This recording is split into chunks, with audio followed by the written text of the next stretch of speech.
Hello viewers, अस्सलाम वालेकुम, नमस्ते, सत श्री अकाल, गुड इवनिंग दोस्तों। आजकल जनूबी अफ्रीका क्रिकेट टीम पाकिस्तान में मौजूद है। पहले टेस्ट के बाद दोनों टीमें आज कराची से इस्लामाबाद के लिए रवाना हुई। जनूबी अफ्रीका और पाकिस्तान क्रिकेट टीम पीआईए की खसूसी प्रवास से इस्लामाबाद रवाना हुई। पीआईए ने अपनी परवाज़ PK 368 खसूसी तौर पर क्रिकेट टीमों के लिए मुख्तसिस की। परवाज़ पर कोरोना से बचाव के तमाम इक़दामात भी किए गए थे। जहाज़ की जामे डिसइंफेक्शन, तमाम अमले के लिए खसूसी हिफाजती लिबास और कोरोना टेस्ट करवाए गए थे। जहाज टर्मिनल से हटकर लगाया गया और सुरख कलीन बिछाए गए। पीआईए के अमले ने दोनों मुल्कों के कौमी परचमों के साथ टीमों का इस्तकबाल किया।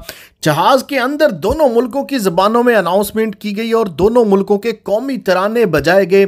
टीमों ने अपने अपने कौमी तरानों का आवाज़ बुलंद साथ दिया।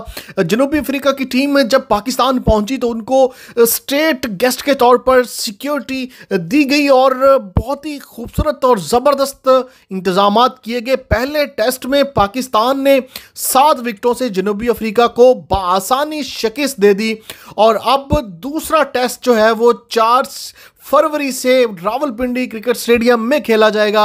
आज दोनों टीमें जो हैं वो इस्लामाबाद पहुंच चुकी हैं और कल दोनों टीमें अपना अपना प्रैक्टिस सेशन जो है वो रावलपिंडी में के ग्राउंड में खेलेंगी। और अब देखना ये है कि पाकिस्तान अपना दूसरा टेस्ट भी जीतने में कामयाब होता है या नहीं।